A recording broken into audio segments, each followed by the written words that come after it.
Louvado seja o nome do Senhor. Eu quero, nesta matinê desta manhã, desejar a todos meus amados e queridos irmãos a paz do Senhor. Deixar um forte abraço para todos meus entes queridos, meus filhos, meus pais que estão em São Paulo e também os irmãos ali em São Paulo, outros no município de Promissão. Fica aí meus agradecimentos ao pastor José Roberto do setor 31, pastor Leônidas do Ministério de São Miguel Paulista, com pastor Magalhães, pastor Arthur do Nascimento, que sempre vou ter em memória para lembrá-lo de tudo que eu aprendi no período ao qual estive cooperando com ele. E aqui estou em Ailandra, município aqui da Paraíba, de João Pessoa, e estou aqui auxiliando, a qual o pastor é pastor Rosivaldo, e estou aqui em Subaúma, pastor Marcos Antônio, auxiliando. Hoje quero falar a palavra de Deus. Eu não sou um bom pregador, mas eu procuro fazer aquilo que recebi do Senhor, ensinar, e procuro da melhor forma possível. Posso até errar em algumas palavras ou pensamento, mas estou pronto para ser corrigido por quem o quiser chegar a mim com toda a humildade que tenho, vou aceitar a correção de alguma pronúncia ou pensamento. Hoje vamos falar: a retribuição vem do Senhor. Retribuição. Quero pegar o livro do Apocalipse, o último capítulo, que é o capítulo de número 22, e que está escrito desta maneira: Eis que cedo venho, e o meu galardão está comigo, para dar a cada um segundo a sua obra. Como eu já disse aí, o tema é sobre galardão, né? E sobre galardão nós vemos aí essa retribuição que é o Senhor que dá, é o Senhor que prepara tudo para os seus. E quando se fala de retribuição, podemos lembrar de quem tenta a sorte de várias maneiras e depois vai receber o prêmio quando é sorteado, né? E o galardador recebe após alguns dias ali, depois de ter feito o sorteio. Não é no mesmo dia, na mesma hora. Então temos também aí que após receber alguns dias nas eleições, o candidato, o ganhador, toma posse de alguns meses. Isso é, quando na campanha eleitoral, o candidato que ganha a eleição também, ele vai só receber depois. E aqui diz o texto que o Senhor nosso Deus, na pessoa de Jesus Cristo, dizendo que eis que cedo venho, e o meu galardão está comigo, para dar a cada um segundo a sua obra. Então, o que eu posso parar para pensar e avaliar como estou fazendo a obra, como que eu estou agindo na face da terra, como tem sido o meu procedimento para com Deus e para com o próximo. Como está meu procedimento com respeito às celebridades feitas em nome de Deus? Como que está o meu temor diante de Deus? Para que depois desta partida, a palavra de Deus diz: os que dormem em Cristo Jesus ressuscitarão primeiro na vinda do Senhor. E os que estiverem vivos vão serem arrebatados e depois vão estar ali na ceia com o Senhor, e ali ele vai galardoar, vai dar galardões aos seus amigos. Que ele falou: não vou mais chamar vocês de servos, mas vou chamar de amigos, porque o amigo não sabe, o servo não sabe o que fazer para o seu Senhor. E o profeta Isaías, aqui ele relata também um versículo, e dizendo assim: eis que o Senhor Jeová virá como forte, e o seu braço dominará, e eis que o seu galardão vem com ele, e o seu salário diante da sua face.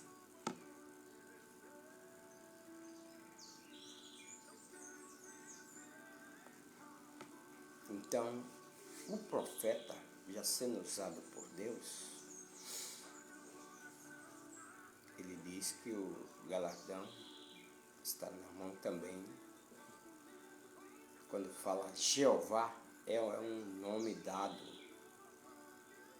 a Deus, e que o galardão e o salário está na sua mão. Até a palavra de Deus diz que, se não me falha a memória, em 2 Coríntios,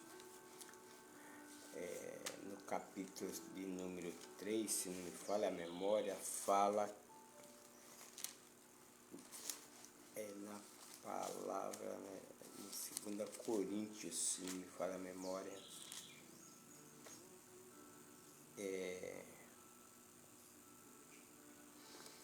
aqui na 1 Coríntios 15, diz: portanto, meus amados irmãos, sede firmes e constantes, e sempre abundante na obra do Senhor, sabendo que o vosso trabalho não é em vão no Senhor. Para os que trabalham para o Senhor, eu vejo na maneira de dizer, esse trabalho é o bem que nós fazemos uns para com os outros. E esse bem é em todas as áreas. Quando olho a palavra de Deus, eu vejo um detalhe importantíssimo, que na época ali do povo hebreu, quando Moisés deu a lei civil, a lei moral e a lei cerimonial, deu a lei também a respeito de quem tinha escravo. O escravo não era para ser eternamente do seu senhor, até morrer, não. Ele ia ter um período. Então, após o escravo, para ele ser um escravo eterno, vinha da decisão dele, do próprio escravo. E quando aqui as escrituras, ela mostra assim: esses são os estatutos que lhe prosporá. Se comprares um servo hebreu, 6 anos servirá, mas no 7º sairá a fogo e de graça. Então, a partir do momento, o escravo comprado para o serviço do seu senhor, ele ia só trabalhar 6 anos. O trabalho não ia ser para o resto da vida. Mas o que acontece depois? Diz as escrituras, se entrou só com o seu corpo, só com o seu corpo sairá. E ele era homem casado, sairá com sua mulher com ele. Se ele era casado, a mulher também sairia com ele.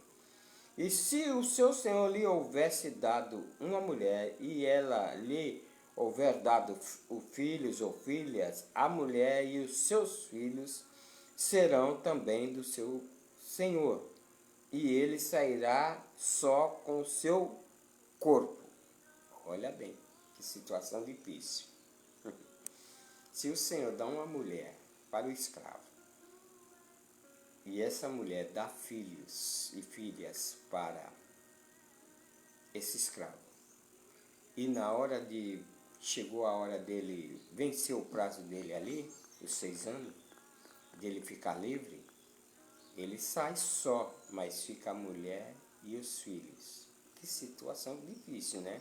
Mas olhe bem, então o seu senhor levará aos juízes, né? Mas antes disso, nós vemos o quê? Mas se aquele servo expressadamente disser, eu amo o meu senhor e a minha mulher e meus filhos, e não quero sair fogo. Quer dizer, o tempo venceu. Mas como ele amava o Senhor, gostava do seu Senhor e gostava da sua família, para não deixar o seu Senhor e também a sua família, aí ele disse assim, então o seu Senhor, olha, ele falava, eu amo meu Senhor e não quero sair de fogo, quero ficar. Então o seu senhor o levará aos juízes e o fará chegar à porta ou ao portiço, e seu senhor lhe furará a orelha com uma argola e o servirá agora para sempre. Mas olha só o processo desse escravo. Esse processo desse escravo não era fácil não, viu? Esse processo de ele ficar eternamente é o processo de quem também aceita Jesus Cristo como seu Senhor e Salvador para sempre. E diante do Pai está declarado agora. A orelha furada, ele ficava 7 dias ali, no umbral da porta. Ele ficava. Então até a ferida que furou para pôr agora, ela sarasse. Era uma dor terrível, mas essa dor era por amor ao seu Senhor e por amor à sua família. Parece que não, mas essa maneira de receber essa retribuição,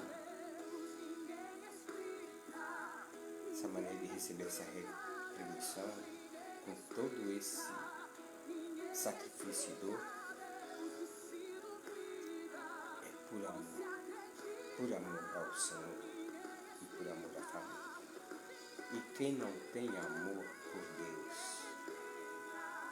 que é o amar a Deus de todas as suas forças, de todo o vosso entendimento, e amar a seu próximo como a ti mesmo, saiba, tem retribuição. O escravo chegou ali, na casa do seu senhor, quando foi comprado, sozinho. Mas o Senhor deu uma mulher para ele. Nós estávamos só. E Deus preparou uma companheira. Essa companheira nos deu filhos e filhas, quer dizer, construímos um lar, uma família. E quando nós estamos descansados em Deus, dependente de Deus, pode ter certeza, não importa o tamanho da família, o Senhor cuida, o Senhor supre, o Senhor guarda, o Senhor protege. Não pense que o seu trabalho é em vão. Dê valor à sua família, dê valor aos seus filhos, porque galardão tem diante da presença de Deus. Deus não retribuiu e não retribui na hora que nós queremos, não. Aí o escravo foi levado a juiz, era lavrado ali, como que chegou o tempo dele, ele poderia ir embora, mas ele não queria, então provado que ele agora ia ser um escravo eterno. E fixado na orelha dele e depois colocado na ombreira da porta por 7 dias, a qual doía, inflamava, e após 7 dias retirava e ficava ali a cicatriz na orelha. E essa cicatriz ficava para o resto da vida na orelha. Para quem olhasse, visse que ele agora é um servo eterno do Senhor.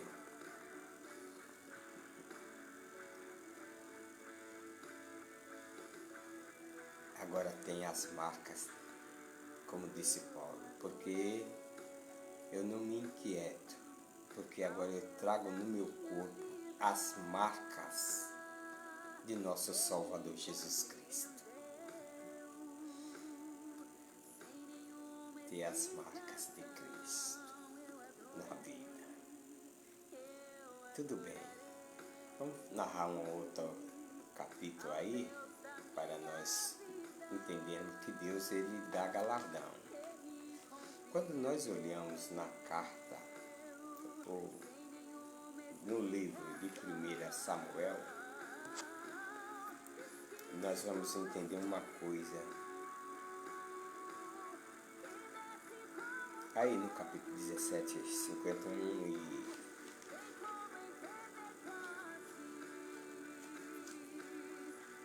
vamos estar lendo aqui para nós meditar.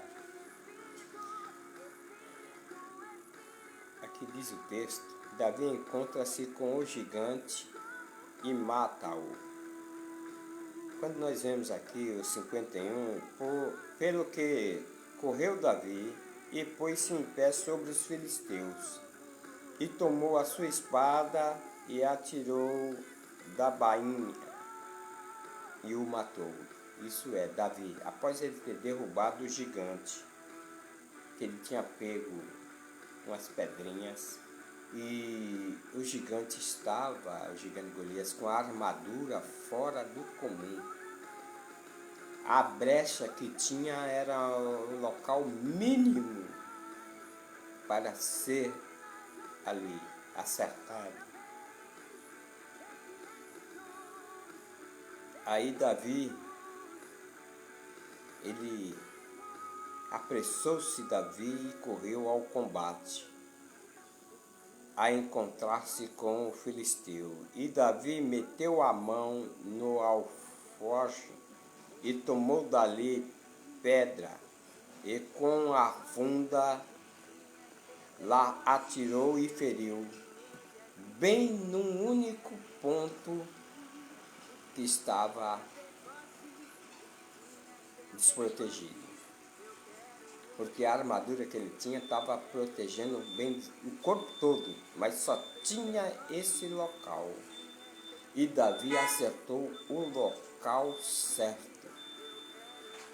Onde acertou, o gigante caiu. Ele foi lá, pegou a espada do gigante, da bainha, tirou e cortou-lhe a cabeça do gigante. Diz o texto: e Davi tomou a cabeça do filisteu e a trouxe a Jerusalém, porém pôs as armas dele na sua tenda. As armas do gigante pôs na sua tenda. Até as armas do gigante Golias ele levou. Agora, o que é que tem a ver isso, irmão Ildefonso, que a retribuição vem do Senhor? A retribuição vem do Senhor. Esse Golias gigante, filisteu, ele afrontava e o povo de Israel, em todas as batalhas, perdia. Porque só esse gigante, ele causava o terror no meio do povo de Israel. Fora isso, ele ainda afrontava ao Deus vivo e poderoso.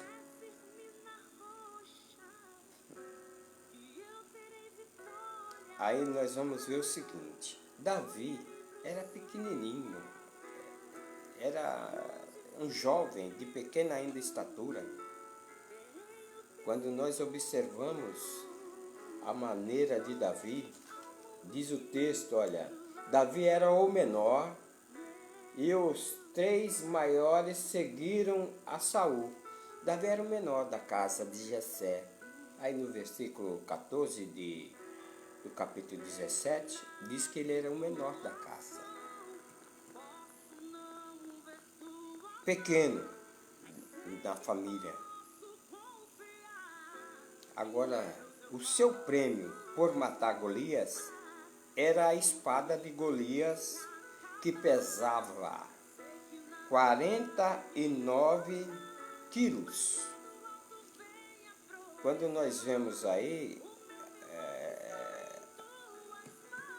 quando aqui no versículo 51, pelo que correu Davi, pôs-se de pé sobre o filisteu e tomou a sua espada, e tirou-a da bainha, e meteu-lhe e cortou com ela a cabeça. Vendo então os filisteus que o seu campeão era morto, fugiram. Mas essa espada, olha, Davi, para levantar a espada e cortar a cabeça, quando o gigante estava desmaiado, com o peso aí de 49 quilos, não foi fácil não. Mas Davi podia carregar. Davi não podia carregar, seria vergonhoso. Ao ficar adulto, tomou posse. Que nem Davi não podia carregar aquela espada que quando ele matou o Golias, ele não podia carregar. Porque ele era jovem ainda, não tinha condições ainda para poder usar aquela espada. Mas ali foi o prêmio que ele ganhou, ficou com a espada, com os despojos aqui com as armas, ali ele colocou na sua tenda. Ele não podia carregar, mas seria até vergonhoso ao ficar adulto, né? Tomou posse. Davi recebeu 3 espadas. Observe bem esse detalhe. Davi recebeu 3 espadas. Uma delas foi aí no capítulo 38. No capítulo 38, ou capítulo 17, versículo 38, diz assim: E Saul vestiu a Davi dos seus vestidos, e pôs-lhe sobre a cabeça um capacete de bronze, e o vestiu com uma couraça. E Davi cingiu a espada sobre os seus vestidos e começou a andar. Então, pôs a roupa, pôs a armadura de guerra, vestiu-se de toda a armadura. Mas na hora de ele andar, com aquela armadura ele não conseguiu. Olhe bem, Davi cingiu, mas como, porém, nunca havia experimentado, então disse Davi a Saul: Não posso andar com isso, pois nunca experimentei. E Davi tirou aquilo de sobre si, tirou aquela armadura, porque ele nem andar direito ele sabia. Então ele tinha ganhado aí uma espada de Saul para entrar nas fileiras do exército. A segunda espada ele ganhou do filho de Saul. Está registrado aí no capítulo 18, o versículo de número 4, diz assim: E Jonatas se despojou da capa que trazia sobre si e deu a Davi. E como também os seus vestidos, até a sua espada, e o seu arco, e o seu cinto, ele cedeu a Davi. Jonatas. Então nós vemos aí que ele recebeu a espada de Saul, que ele serviu. Recebeu agora a espada do filho de Saul, também. E agora a terceira espada foi a de Golias. Essa terceira espada, nós vemos aí, que de Golias, olhe bem, essa espada, e disse Davi a Aquimeleque: Não tens aqui a mão lança ou espada? Não tem aqui alguma? Porque não trouxe a mão e nem a minha espada, nem as minhas armas, porque o negócio do rei era apressado.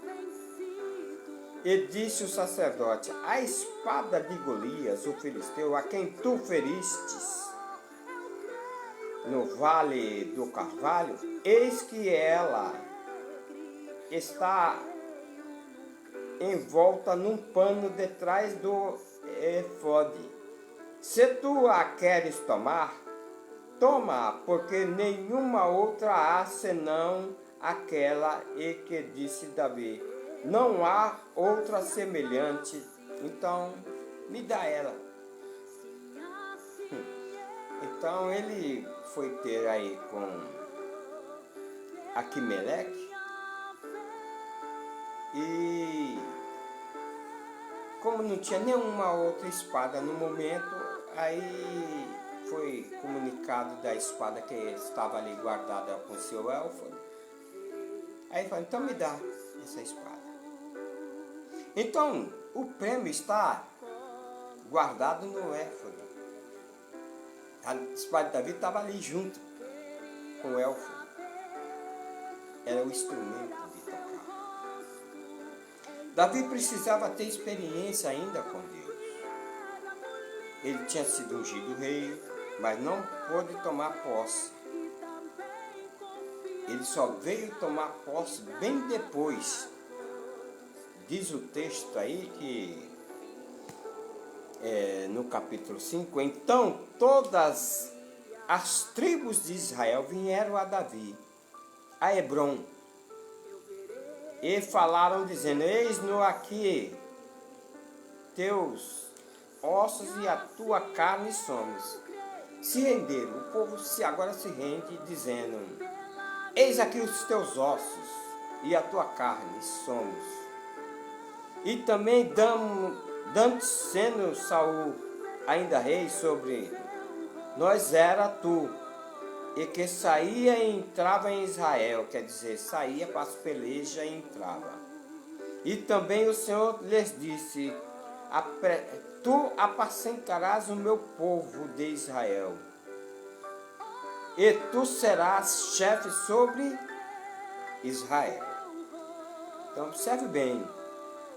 E aí assim, pois todos os anciões de Israel vieram ao rei a Hebrom, e o rei Davi fez com eles aliança em Hebrom perante o Senhor, e ungiram a Davi sobre rei sobre Israel.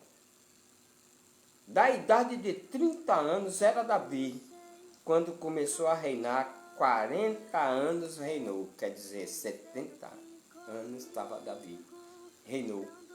Aí 40 anos, que ele tinha 30, e reinou 40 anos em Hebrom. Mas, ô irmão Edilson, e nós temos espada hoje? Nós temos a espada. Nós temos, segundo Paulo escrevendo na carta a Éfeso, no capítulo 6, versículo 17, nós temos a espada do Espírito. A espada do Espírito é a espada, é a palavra. A espada desembainhada era sinal de guerra. Naquela época, a espada desembainhada, quer dizer, fora da bainha, é porque já estava preparado para guerrilhar.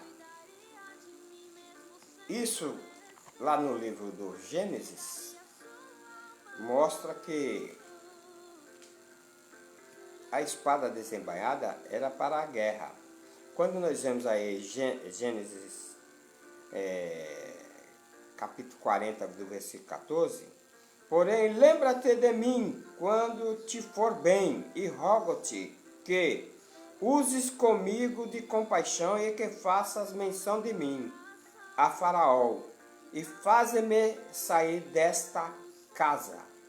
Quer dizer, José, quando ele estava ali no cárcere, né? José, quando estava no cárcere, ele teve um sonho, e o sonho do padeiro e o copeiro.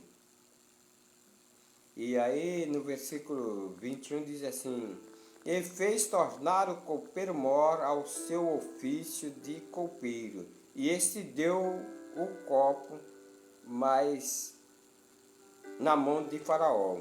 Mas ao padeiro mor ele se enforcou, como José havia interpretado. E o copeiro mor, porém, não lhe lembrou de José, antes se esqueceu dele. Por quê? José falou para eles lá no cárcere como que ia ser a vida deles. José tinha falado que o copeiro mor, que o padeiro ia morrer, e o copeiro mor ia voltar de novo a estar na presença do rei ali para o servir. E José falou: olha, lembra de mim que estou aqui no cárcere. E o copeiro mor não lembrou. Depois, no fim de 2 anos, 2 anos inteiro, Faraó sonhou, e eis que estava em pé junto a um rio. Aí Deus agora faz com que Faraó tenha um sonho que o perturbou muito. E o copeiro, como estava trabalhando ali ao lado do rei, lembrou-se que o padeiro tinha tido um sonho, o copeiro também, e José interpretou o sonho da parte de Deus. Aí agora o copeiro lembra de José. Mas olhe bem, José ficou esquecido pelo copeiro mor. Mas escute bem o que eu vou te falar nesta manhã. Podemos estar esquecidos de todos,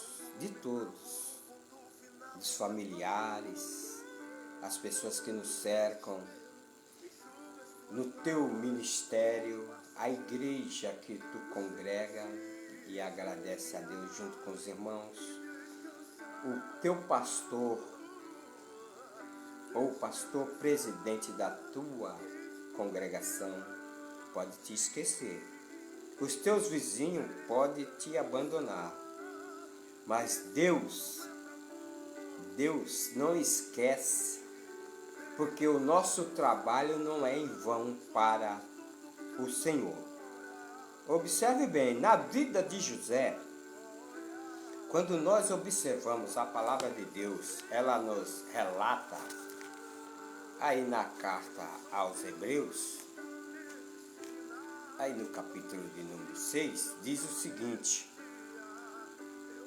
porque Deus não é injusto para se esquecer da nossa obra. Deus não é injusto. Hebreus capítulo 6, versículo 10 diz que Deus não é injusto para esquecer das nossas obras e do trabalho e da caridade, quer dizer, do amor que nós temos para com o seu nome.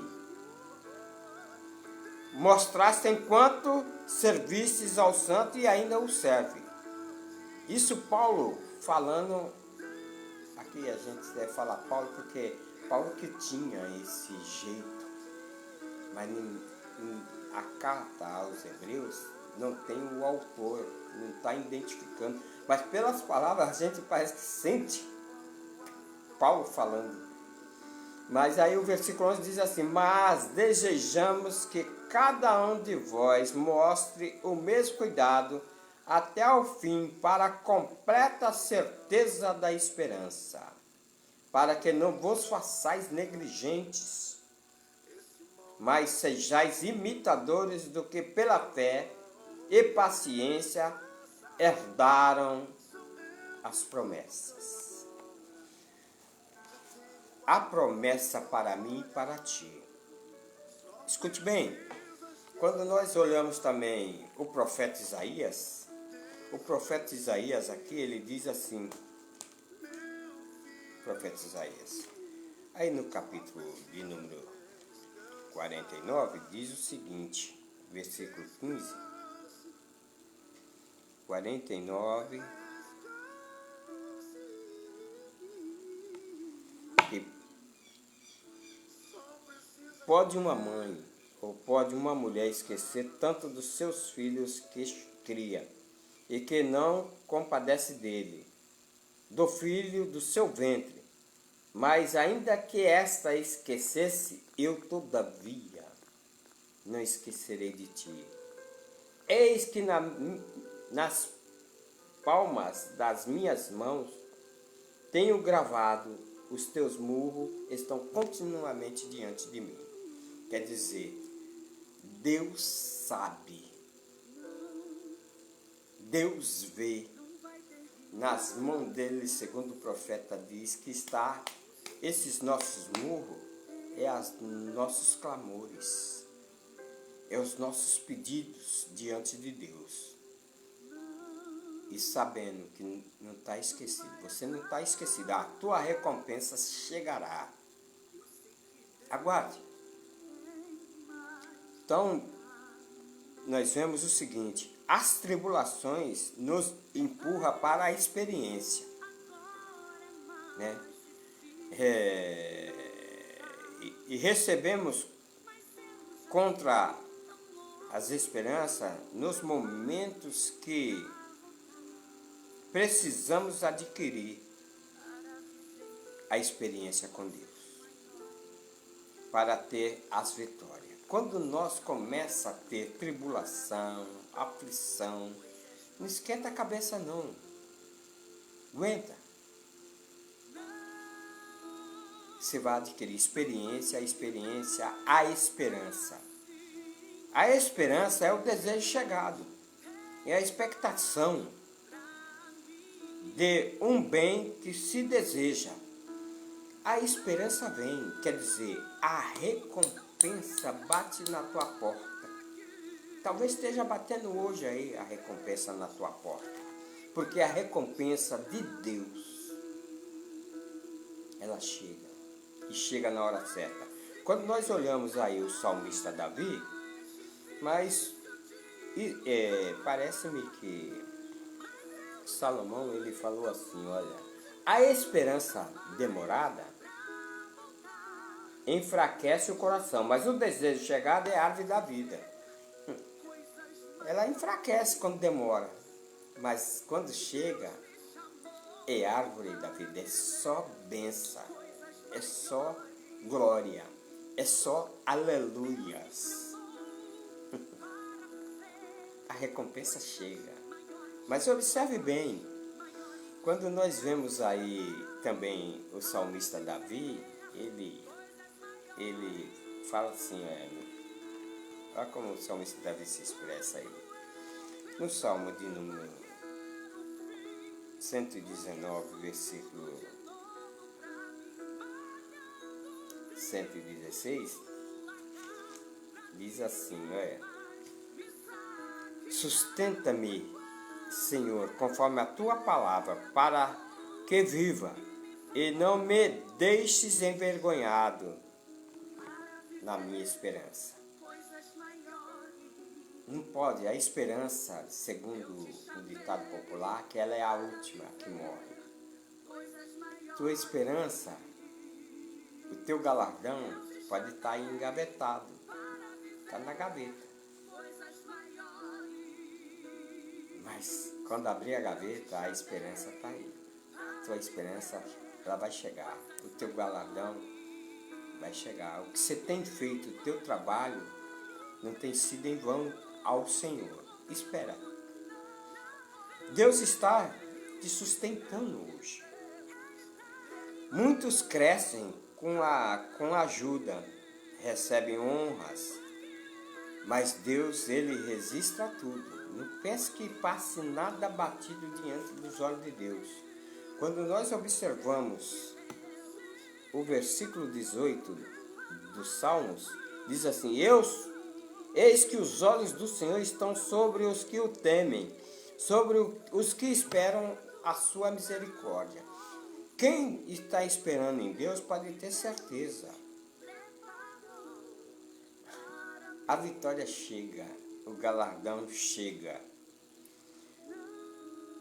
Eu quero narrar mais um outro comentário. Os benefícios de Mardoqueu e os privilégios de Amã. Agora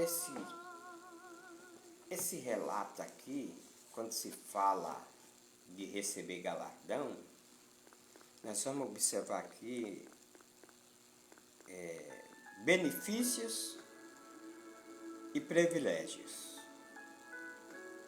Diz aqui a palavra de Deus que no livro de Esther, no capítulo 5, versículo 11, diz que e contou-lhes Amã a glória das suas riquezas e a multidão dos seus filhos, e tudo que o rei lhe tinha engrandecido, e aquilo que o tinha exaltado sobre os príncipes e servos do rei. A pessoa, quando se enche de glória, de ego, de si mesmo, age como um tipo de Amã. Aí observe bem, entre benefícios e privilégio, benefício é um, privilégio é outro. Aqui nós vemos que Amã tinha inveja de Mardoqueu. E Amã ele gostava de honrarias, tapinha nas costas, se enchia. Gostava de prioridade pelo que teve. Ele teve aí essas prioridades, como narra aí o versículo de número 12, olha. Disse mais a Amã, tampouco a rainha Esther, a ninguém fez-me vir como o rei ao banquete que tinha preparado, senão a mim. E também para amanhã estou convidado por ela, juntamente com o rei. As pessoas se enchem, viu? Quando tem alguém superior a ele e ele é convidado para uma festa, um banquete, um jantar, aí ele já sai espalhando. Olha, a rainha me convidou e somente eu vou estar lá no banquete, eu, a rainha e o rei. Gostava de se encher dessas prioridades. Quando nós olhamos aí o versículo de número 13, porém tudo isso não satisfaz enquanto eu não vir o Mardoqueu assentado à porta do rei. O ódio era grande contra Mardoqueu. Preste bem atenção, hein? O ódio de Amã contra Mardoqueu, ele se achando que estava cheio dos privilégios de jantar com a rainha, com o rei, mas ele diz o texto, né, enquanto não vir o judeu Mardoqueu assentado à porta do rei. Observe, tu vai ver aí que é narra a história. Então nós vemos aí, insacível no poder. Amã, insacível no poder. Agora, sem opinião própria. Quando o homem não tem opinião própria, é igual quando ali a menina dançou na festa diante de Herodes e o rei Herodes se agradou da menina e falou para ela, olha, pede-me até a metade do reino, eu te darei. Mas a menina não sabia pedir. As pessoas que não sabem e não têm convicção, até os outros vai agir por ela. E aí ela falou para a mamãe, mamãe, o que é que eu peço? Aí a mãe também, não sabendo o que pedir, pede a cabeça de João Batista na bandeja. E assim lhe foi feito. João Batista estava preso já, aí mandaram decapitar João Batista. Aqui a mulher de Amã, ela disse assim, Zeres. Então lhe disse Zeres, sua esposa e todos os seus amigos, faça uma forca de 50 côvados de altura e amanhã disse ao rei que enforquem nela Mardoqueu. Então entra, alegra-te com o rei ao banquete. E esse conselho bem pareceu a Amã e o mandou fazer a forca. Olhe bem, diz a Bíblia, aquele que cava uma cova, nela cairá.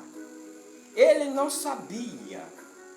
E essas pessoas que são controladas às vezes pela esposa, não vou falar que não deve ter um acordo, mas tem pessoas que a esposa manda no marido. Eu vejo aqui que Zeres chega para ele e fala, olha, tu vai para a presença do rei, então Já prepara aí uma forca para Mardoqueu e lá tu pede a sentença dele. Veja bem, muitos crescem da noite para o dia, sem saber que a queda pode acompanhar. Naamã estava todo cheio da razão, andando dentro do palácio. Amanhã eu vou jantar com ele. Porque tem pessoa que fica todo poposo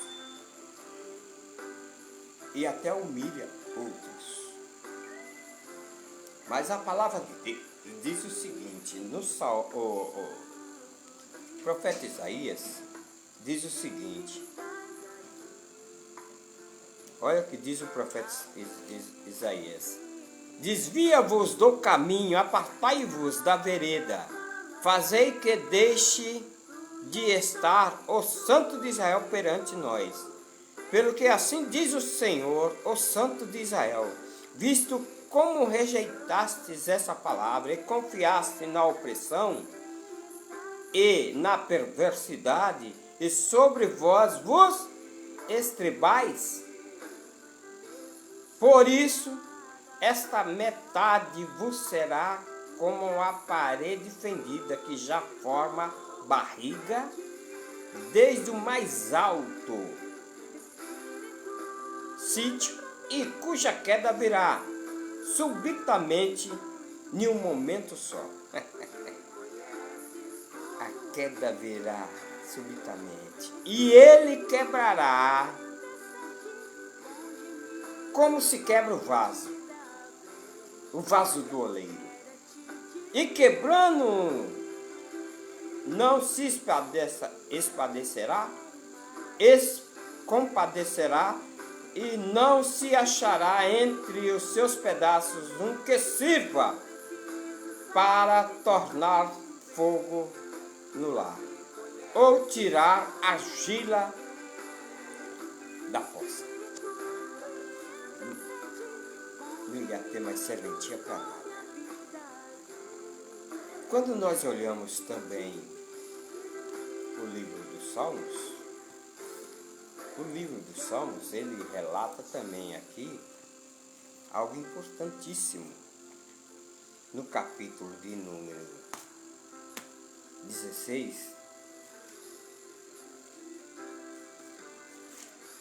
(18) diz assim: a soberba precede a ruína, e a altivez do espírito precede a queda. Soberba e altivez. Quem usa de altivez e ser soberbo, saiba que a queda está chegando. A retribuição vem também. Olhe bem.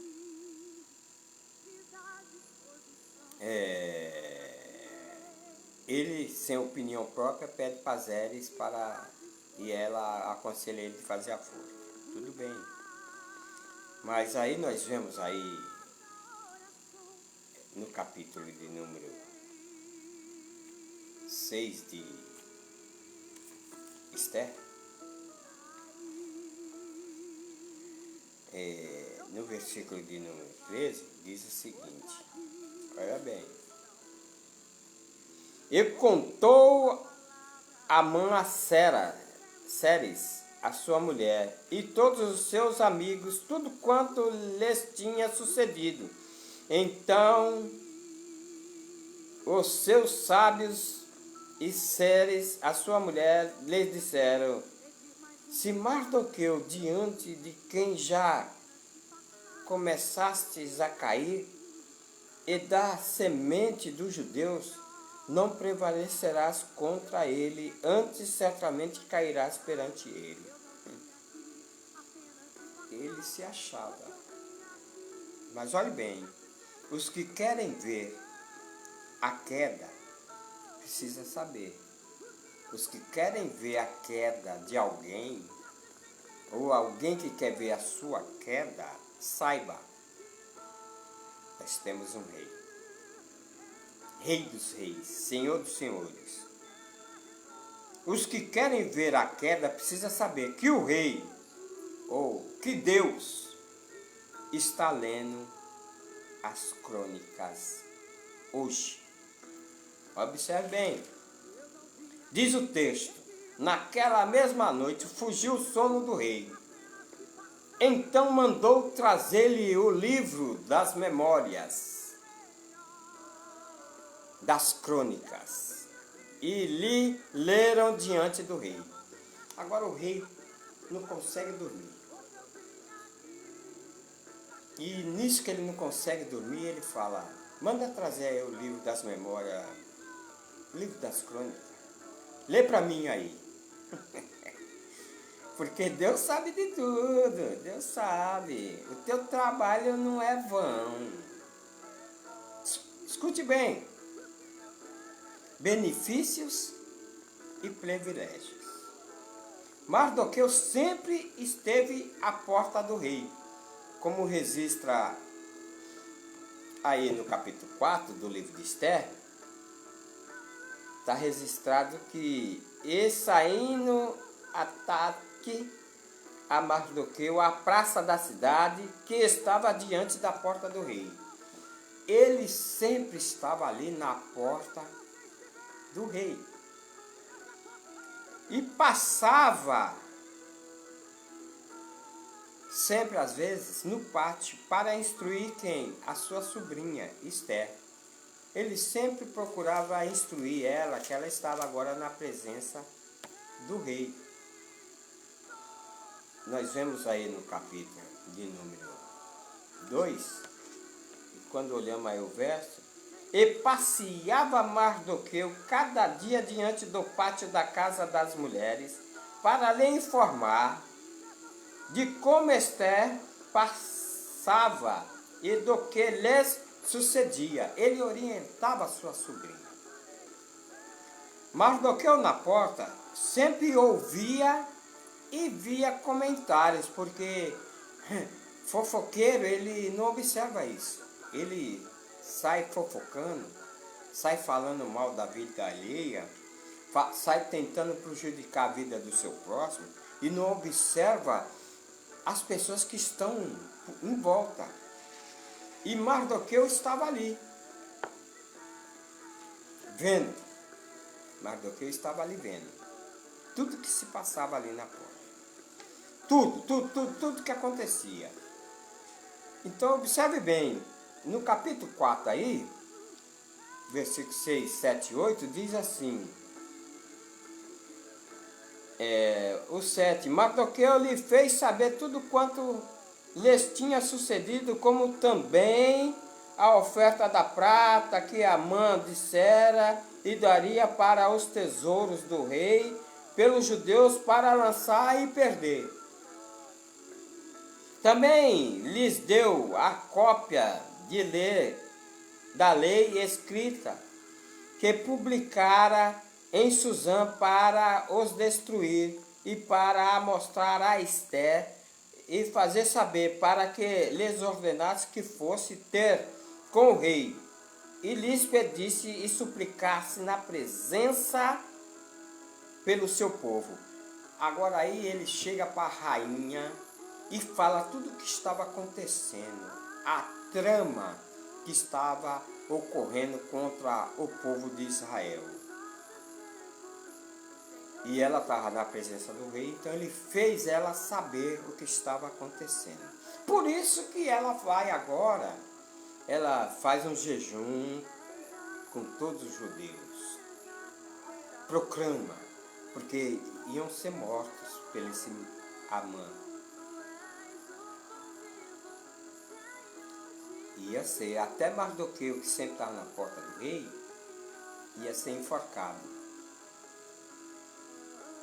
Quando vemos aí o versículo de número 13, do capítulo 15, ou do 5, porém tudo isso não me satisfaz enquanto não vê aquele Mardoqueu, que tem cristão que age assim, com ódio, com ira, com rancor, de querer ver, faz igual Herodias de pedir a cabeça de João Batista. Quantos que fazem esses tipos de coisa sem saber que o seu trabalho não é em vão no Senhor? Eu já disse, aquele que cava uma cova para seu próximo, nela cairá. A mãe fez a forca, mas observe bem, agora ele tinha um jantar para ir, mas a rainha sabia de tudo, ela já fez isso e chamou ele, né? Agora o rei não consegue dormir, vê ao trabalhar, que Deus sabe, viu? Deus sabe como preparar todas as coisas. Agora o rei não consegue dormir, pede o livro das memórias, das crônicas, e lá estava escrito sobre Mardoqueu. Olha bem, lá estava escrito o que Mardoqueu fez diante da presença do rei. Está escrito tudo lá no livro sagrado do nosso Deus, tudo que você tem feito em prol da obra. E as pessoas às vezes tentam ainda querer te massacrar, parece que você não fez nada diante de Deus, mas está lá escrito nas crônicas. Amã levanta cedo para falar com o rei. Aí o versículo de número 4. Então disse o rei: quem está no pátio?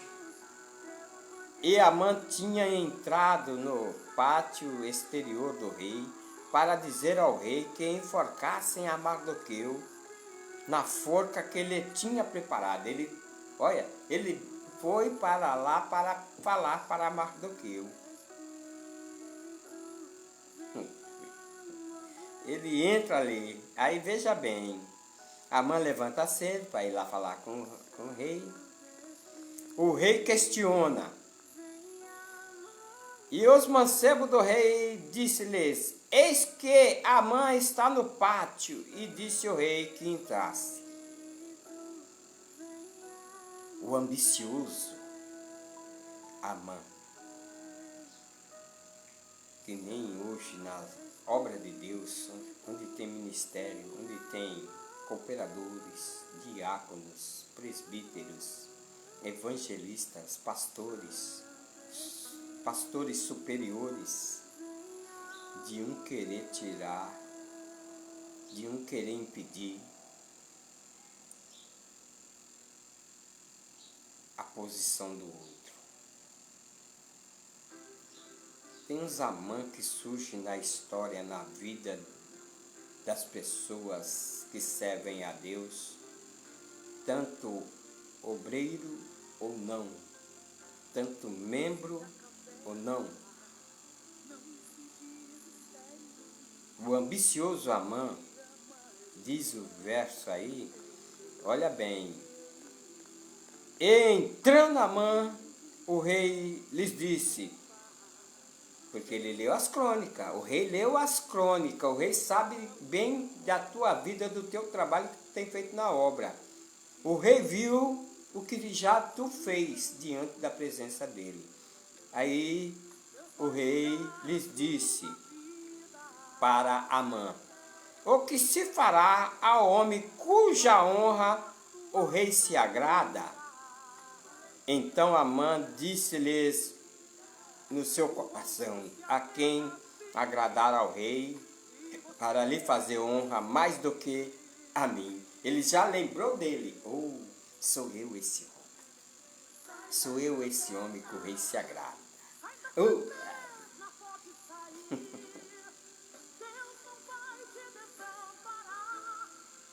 Aí Amã,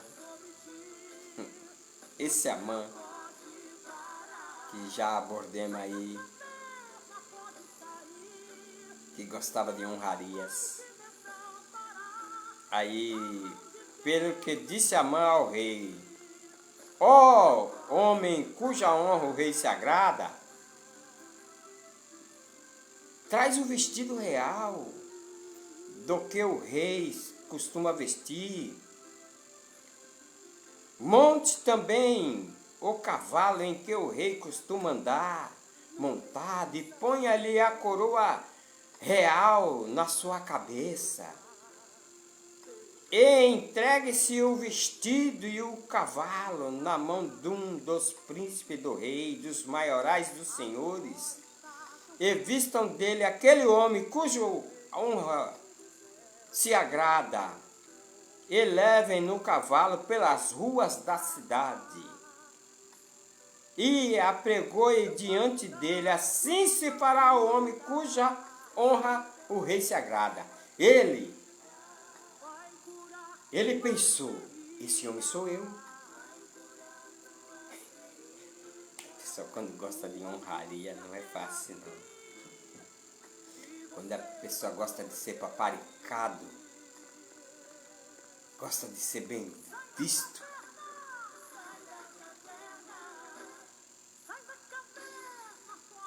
aí ele fala, não, ó rei, faz assim, desse jeito, para esse homem.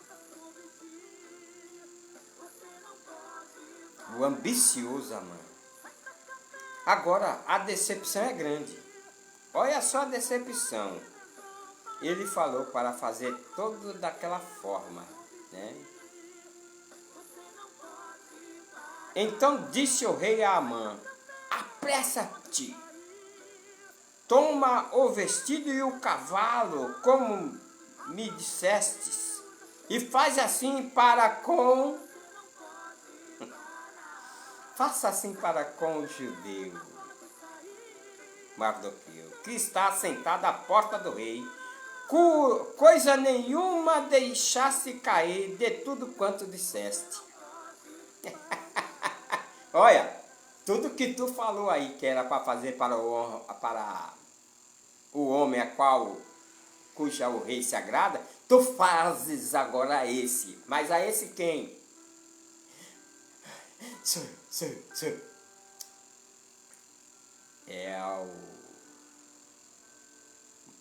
judeu Mardoqueu. Tu faz isso a ele. Pensa agora. A punhalada no seu coração como ficou. A Amã volta para casa agora, com vergonha, enojado. A Amã volta para casa, triste.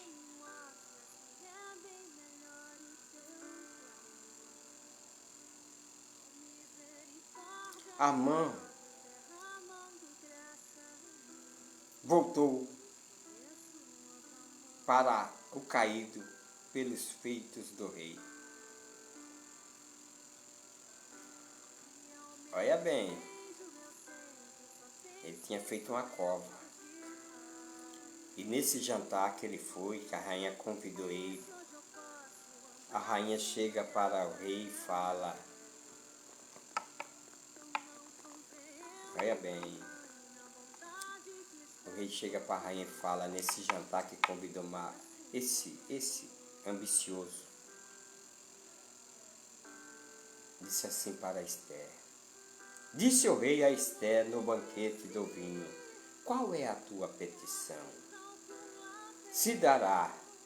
E qual é o teu requerimento que se fará ainda até a metade do rei, ou até a metade do reino a darei. Então respondeu Esther e disse, a minha petição e o meu requerimento é, se achei graça aos olhos do rei, e bem parecer ao rei conceder-me minha petição, e outorgar-me o meu requerimento, venha ao rei com Amã no banquete que eu hei de preparar amanhã, e farei conforme mandado do rei. Olha que sabedoria Esther. Ela faz, o rei fala, até a metade do reino te darei. Ó, vê aí qual é o teu requerimento nesse jantar, nesse banquete que tu vai fazer. Ela falou, eu só quero a tua presença. E quando aí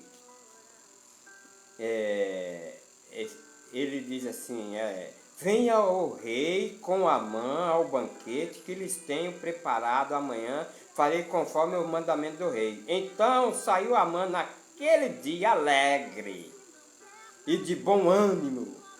Porém, vendo Amã a Mardoqueu à porta do rei, que não se levantara, nem se movera diante dele, então Amã se encheu de furor contra Mardoqueu mais ainda. O ódio, porque o ódio dessas pessoas, o ódio de alguns irmãos que quer ver o outro derrotado,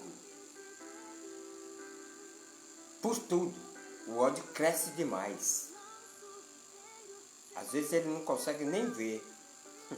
E quando vê que a pessoa recebe alguma gratificação na obra de Deus, algum mérito, algum cargo eclesiástico, o ódio de certos tipos de pessoas aí, certos tipos de obreiro cresce.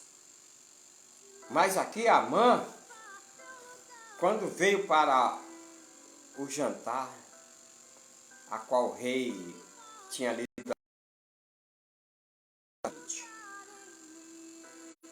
Mardoqueu voltou à porta do rei.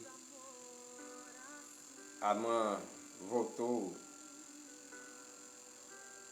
né?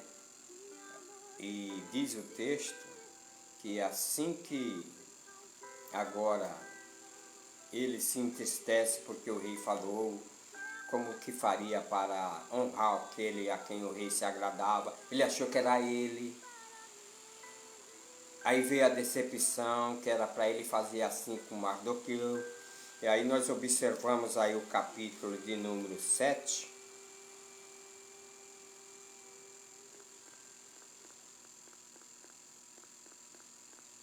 Que Amã e o rei, no seu furor, se levantou do banquete do vinho para o jardim do palácio.